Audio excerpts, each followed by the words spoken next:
Welcome everyone to Inverse Social Hour. My name is Jake. I'm the Senior Entertainment Editor at Inverse.com. I'm really excited to be joined by Stephen Ogg.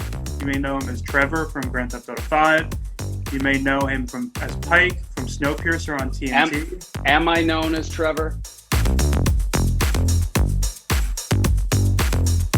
I have a question that I'm going to ask you in a bit about maybe the weirdest Snowpiercer theory I've ever heard in my life. That's coming up in a bit. I just want to tease it right now for everyone. But first, we have a beer. Beer. Cheers. I want to ask about Snowpiercer. Season 1 is almost over. What was your favorite moment from shooting it or just from watching it as it comes out? What's the highlight for you? My favorite part of Snowpiercer is that we're all on an amazing group text. And this morning, a couple of us were talking.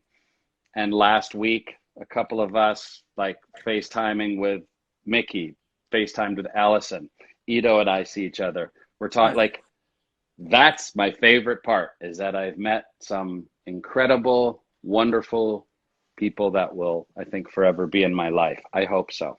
There's a very popular fan theory that Snowpiercer is a sequel to Charlie and the Chocolate Factory. And there's a few good examples of why it's true. You know, there's all this weird transportation stuff in that movie, the train and the boat. And also, if you think about it, Willy Wonka uses like Oompa Loompas, these sort of like small labor. What does Wilford do? Same thing. The theory argues that Charlie takes over the chocolate factory, and then when the apocalypse happens, he builds a train and becomes Wilford. Now, Johnny Depp did the Willy Wonka remake, which I actually really enjoyed. But Gene Wilder, Willy Wonka, that would be, if I would have thought for more role. That would be, and I would actually, I'd make a good Willy Wonka. I think so. I think at the same time, comparing yourself to Gene Wilder, that's a big one. He's like, but we're not comparing. He's the best of the best. Which roles would you like to do? Yes, that's an incredible role. The question wasn't who do you compare yourself to, and I'm like, Gene Wilder, of course. No. Anyways, regarding your the Willy Wonka thing. Yeah. Oh yeah, for sure. That's 100%. That's exactly what Snowpiercer is. Well put. Thank Cheers. you. I'm sure that you and Graham talk about this all the time, right? The showrunner for Snowpiercer.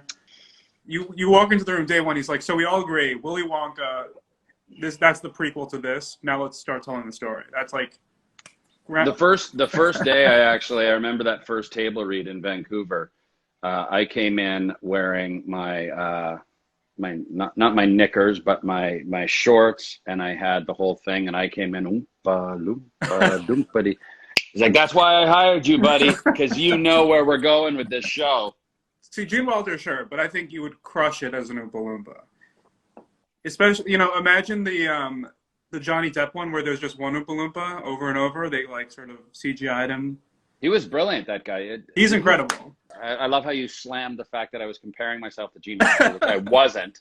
And then, to make matters worse, then you say, but you'd make a great Oompa Loompa. I thought that was a compliment. I don't know. Maybe I'm wrong. Maybe it's the beer talking. Lightweight. Drunk on one beer. 8.3%. We just interviewed LJ, Annalise Basso. She's fantastic. Incredible. Really scary character. Yeah, that was fun. And I know she enjoyed that, getting to go down that rabbit hole. Yeah. Incredibly talented. I mean, I was like, Captain Fantastic. I mean, that was such a great movie. Yeah. I saw her on set. I was like, Captain Fantastic. You just sort of talked about the family of the cast. I know that season 2, you started filming it. It's on pause. Do you guys talk about season 2 a lot when you're chatting? Are you excited to get back and pick it up? Well, I mean, I think everyone wants to get back to work. We were just a couple episodes away from finishing season 2. Mm-hmm. So we'd really love to get back to work and finish it. I mean, it's season 2 is just as we near the end of the season finale on Sunday. It's season 2. I'm super excited about people seeing it because I think it just gets bigger and better, and it Gets fun. Gets more fun. Can you tell me, do you get a bigger role in season 2, or are they just going to throw you in the shelves again? Yeah, I appear in the first episode of season 2, and then I go back in the drawer for 7 episodes. It's No. just the same thing. It's the same pattern. As the Snowpiercer circles the globe, it's just, oh, there goes Pike again for another 7 episodes. Here he comes again. Pike is going to be doing his best to keep out of those drawers. I don't blame him. I say the only thing that would keep me in the drawers more would be if Happy, who plays the doctor, Happy Anderson, brilliant actor, who I worked with on The Tick, actually, and I was very excited that he was on the show. I would stay in the drawers longer if Happy would, give me a sponge bath, shave me. Yeah, he's not really he could be doing more to take care of you guys. If you can make a toast to somebody or something that you want to just show your appreciation for. Anyone come to mind? I would say a toast to family, to friends, and that includes absent family and absent friends. Cheers. Cheers. And on a similar note, if we were to pour one out for maybe a show or that got canceled or a movie that never came out, what do you think? What would you like to bring back? So this answer could change 6 times from Sunday by the time we get through this. Greatest American Hero. Oh, interesting. And talking about bringing someone, and I would have Kajagoogoo do the theme song. The Believe It or Not, I'm walking on air. I never thought I could be so nice. Free. But it would be Kajagoogoo, like the two shy. So it'd be it would be up in that singing volume range. Yeah. But the Greatest American Hero theme. You got 2 in 1. That sounds 2 in 1, amazing. folks. This is great, very fortuitous. You just showed us what a good singer you are. On the topic of karaoke, is there any role in a movie or a show from the past that you wish you could have played? Like, what's the role? Could be from a movie from 50 years ago. What's the role that Stephen Ogg really would have loved to play? Boom. I don't know why I thought of it because it's not a favorite movie, but Grease. Grease. Danny Zuko? No, I'd want to play against type. Play someone that's not normally what I would play. That'd be fun. Sandy. What's your favorite introduction of a character, fictional character, in a show or a movie or a book? It's from Jeffrey Eugenides. Did you ever read his books? He did The Virgin Suicides and he did Middlesex. Yeah, a long time ago, but yes. Did you read Middlesex? I've read Middlesex. The introduction of that character in that novel was very Dickens, and it was the best of times, it was the worst of times. And I think it had to do with, I was born a girl, and then I was also born a boy. It was just this incredible, and then I was born again as a boy. I was born as a girl, and then I was born again later as a boy. It was just chilly. All right, I was born twice. First as a baby girl on a remarkably smogless Detroit day in January of 1960. And then again as a teenage boy in an emergency room near Petoskey, Michigan in August of 1974. That's beautiful. I mean, come on. I'm almost out of beer. You got another beer? I hope you have more. I do. Pick your trivia team. Bar trivia, you could pick 3 people, fictional or real, to be on your trivia team. Henry Rollins. Oh, Henry Rollins. He's great. Yeah. That's a good choice. I did a film with him, and he's just nice. So brilliant. So that's one. Some other, Max Headroom. Sure. Right? Wasn't he a cultural, and he's the talking MTV head? I believe you. I'm not gonna lie. I don't know who that is. Oh, right. Patti Smith. Yes. Patti Smith, number 2. Thank you. Patti Smith would be great. Yes. God, I love Patti Smith. I know who Patti Smith is. Okay. Well, that's probably because you follow her on Instagram. No, I saw her live. I saw her open for Neil Young. Well, because we said Patti Smith, now I'm going to say Nick Cave. I think it's good to keep it in that. If there's any music, it's all music. You're going to crush it. Henry Rollins, yeah. Patti Smith, Nick Cave. I'm going to have a trio. I think it sounds like an amazing band and probably like a decent trivia team, but an incredible band.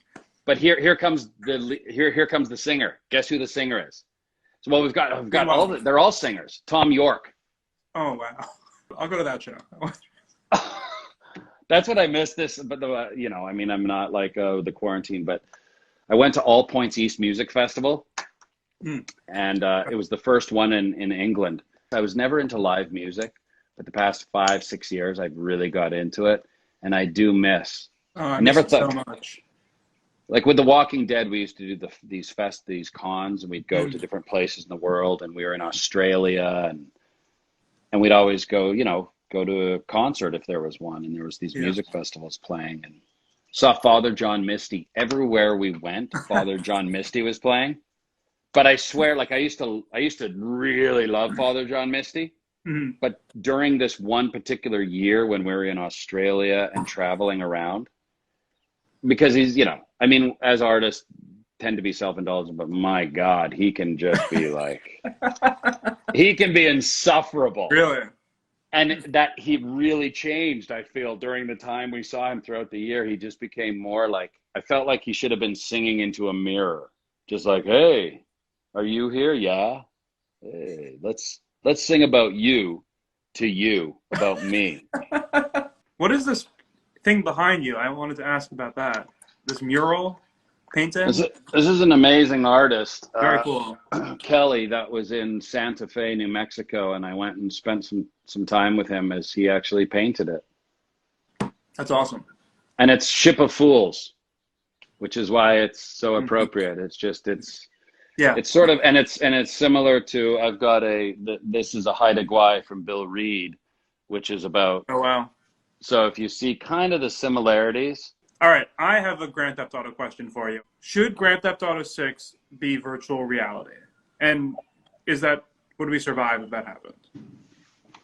I've never played the video games. I'm not a video game person, so I don't know. I mean, the only thing I could say is I would imagine GTA 6 has to be better than GTA 5.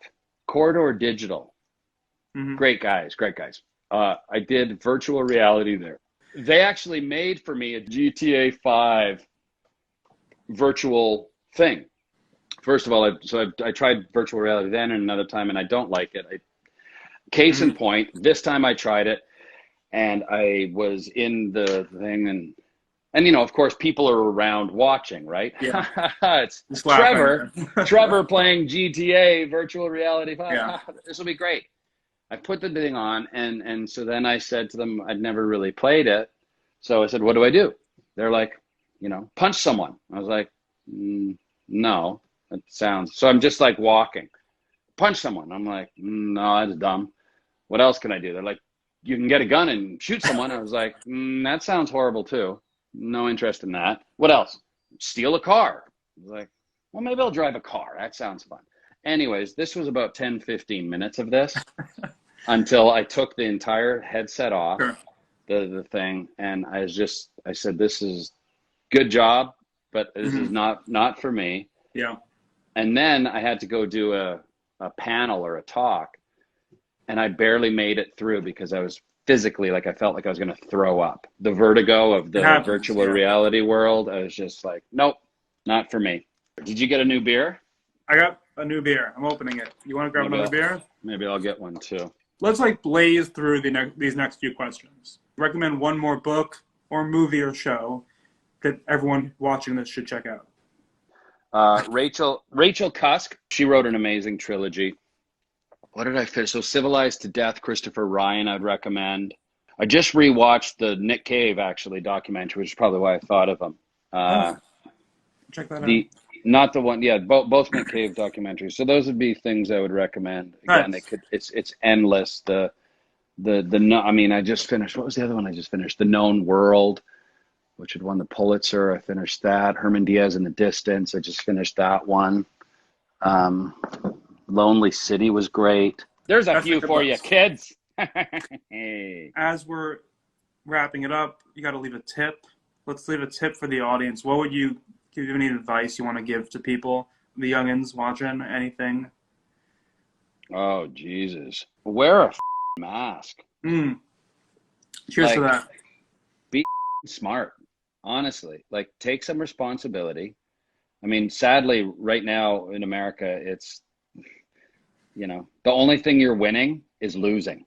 That's horrible job here with, I mean, let's not get into leadership and whatnot, but got to take responsibility, people. It's a big, long tip. It's not a little tip. It's a big, long ranting tip. But wear a mask, social distancing, and wash your hands. We're not taking away freedom.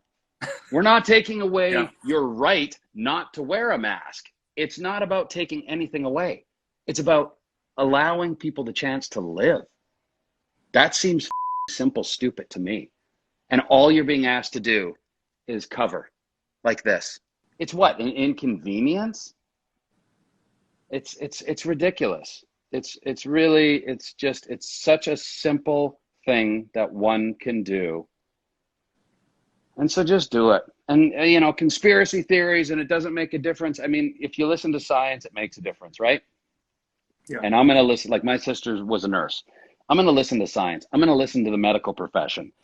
They tend to know. And people say, oh, well, they don't. They're feeding you. Okay.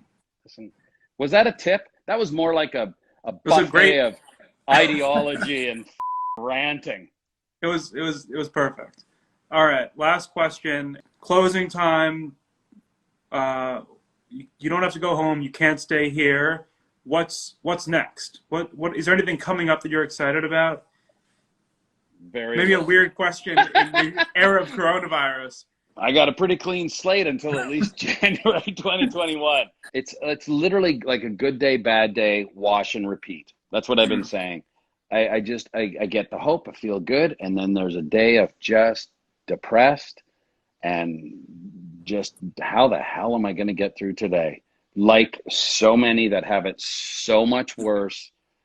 I think that up in Canada, they're being a little more strict with things. Sure. But how are things going to get going? I mean, I know friends that are on productions that are scheduled to start in August, but that was a week or two ago. Now, forget that. Forget that. It's a weird time, but you got to keep creating. You got to keep a sense of humor. You got to smile. You got to fart every now and again. Like, you have to keep, without that, there's no hope. I was about to point it down, and I was like, oh my God, I realized I'm not wearing pants. I just want to say thank you, everyone, for watching. Thank you, Steven, for humoring me and reading with me and talking with me. It's been really fun. Stay safe. Have a good night. Thank you so much again. All right. And have a good night, everyone. Thanks for joining us on Inverse Social Hour. See you next time. Bye. Thank you all.